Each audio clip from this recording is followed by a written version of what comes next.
Balikan natin po yung dalawang batang maaga na ulila sa ina po.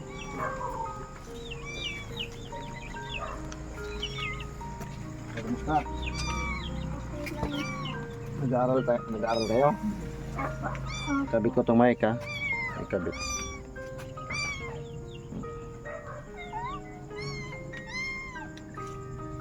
Anong grade ka na? Grade 4 po. Grade 4 ikaw? Grade 3 po. Ano nga ang pangalan mo yun? Ako po si Cassandra. Ha? Cassandra po. Apelido? Fabricante po. Ikaw ang pangalan Chloe po. Ha? Chloe. Lore? Chloe. Chloe? Ano ng apelido? Fabricante po. Fabrikante. Ito mga ma'am sir, binalikan natin yung mga batang maaga na ulila sa ilang ina po. Ito yung lang tirahan ng mga ma'am sir. Binalikan natin sila kasi dito lang kayo natutulog. Apo. Ito lang tulugan ng mga ma'am sir. Oh. Ito dito lang talaga sa maliit lang kasi mga ma'am sir, hindi kasi ito sa kanila ditong lupa. Ayan po. At saka na ano pa sila na bagyo. Ito lang talaga yung ano lang. Kaya binalikan kasi marami kasi nag-request ng mga followers na balikan natin. Ilang taon ka na Nay? 12 po. Tuloy-tuloy ang pag-aaral nyo. Apo. Yung papa mo nagtatrabaho, may trabaho din. Opo. Dalawa kayo nag-aaral. Anong grade ka? Grade 4? Opo. Ikaw? Grade 3. Grade 3. Ilang taon ka yung bago namatay yung nanay mo? Mga 4 po siguro. Mga 4? Dito lang kayo, hindi na kayo uwi Bicol. Doon po kay Papa. Araw-araw yung pasok nyo.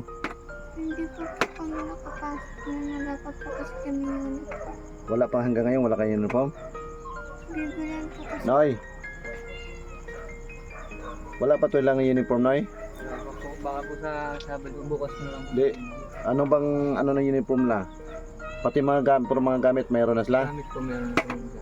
Uniform lang. Anong uniform na? Yung klaseng uniform yun. Yung puti pong na may kwelyo. Itong mga ma'am sir, wala pa daw silang uniform. Ilang linggo na kayo pumapasok? May dalawa na. Opo.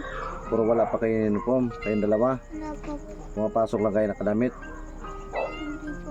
Puti lang. Ano, puti lang. So mga ma'am sir, wala pa dalang uniform. Kailangan mabilhan natin sila. Kawawa naman sila kasi maaga kasi sila naulila sa inala po. Yung tatay lang na naganap buhay. Minsan wala ka din pasok. Extra lang ka. Anuhan ko na lang yung uniform kayo. Anuhin ko kung anong uniform na dito. Kailangan maanuhan natin silang uniform ma'am sir. Wala pa daw silang. 2 linggo ng pasok lang no? Halos magsisimula po lang. Ay magta-3 linggo na ba yung pasok?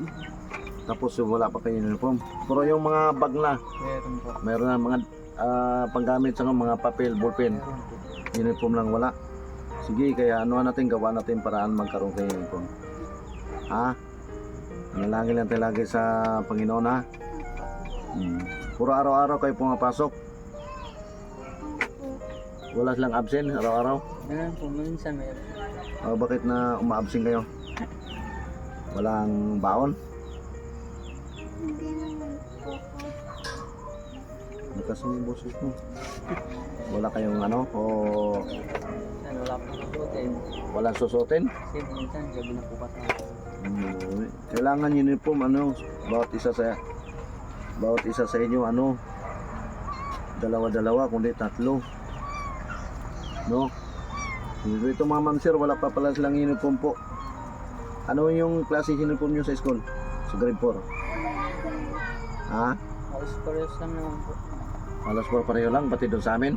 Iwan ko lang po anong kulay po sa inyo. Ano ka? Itanong mo sa Okay, damit teacher kung anong uniform. Black at saka puti. Yung palda. Sa itos kanya, ganun din. Ay, pumapasok pala sila ma'am sir nga wala pang uniform po. Kailangan natin mabilhan. Ganun na lang. No? Nalangin lang tayo lagi sa Panginoon ha. Hanggat kaya ko, gagawin ko ang lahat. Bibilang ko kayo yung uniform. Yung mga bag la, mayroon na ba? Meron po. Labas niyo yung bag mo. Patingin daw sa bag nyo, mga gamit. Tingnan natin. Para maano ko yung uniform. Puro kompleto na, lahat sa papel, kompleto na. Yan po, kompleto na po isa yung sa alin. Yung isa wala pa. Ganun lang ito mga ma'am sir, wala pa daw silang ano. Ito yung bag nyo. Yung sa iyo. Wala ka pang bag? Wala. Meron Ayun. pong bag kaso wala pong gamit.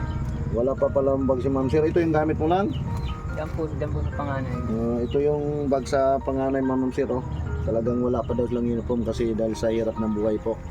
Si maaga kasi sila naulila sa kanilang ina po. Kaya ito, gawa natin yung paraan para mabilhan natin silang uniform at saka bag. Pati ito lang walang bag, ito lang sa'yo. Bibilhan ko na natin yan. Yung bag yung ano, kapatid mo. Dito. Kaya mabilhan natin ng uniform, gawa natin ng paraan. Ito, may ibigay ko sa inyo. Ito, paano to nyo sa ito, dinala natin ng ito yung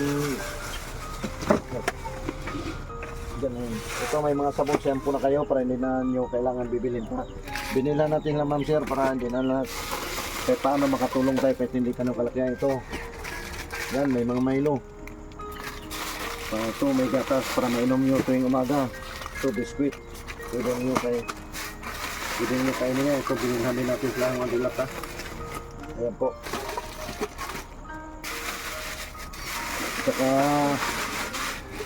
Saka binilhan na rin natin siya po ng ano, bigas na 5 kilo. So, para araw-araw, ito baon, pwede ito baonin yung biskuit ha. Pati ito, yung gawin yung ano, may shampoo yan, saka ano. Saka may bigay ako sa inyong kunting cash, pasensyahin nyo na. Sana surtihin tayo sa pagbablog. Ito, tanggapin nyo. Pasalamat lang tayo sa Panginoon ha. Anong masabi nyo? Ganun lang ang gagawin nyo. Mag-aaral kayo na mabuti. Manalangin lang tayo lagi sa Panginoon. Yung gagawaan ko yan ng paraan nga para magka-uniform kayo ha. Walang anuman. Hanggang dito lang ma'am sir. Kaya medyo gabi na po.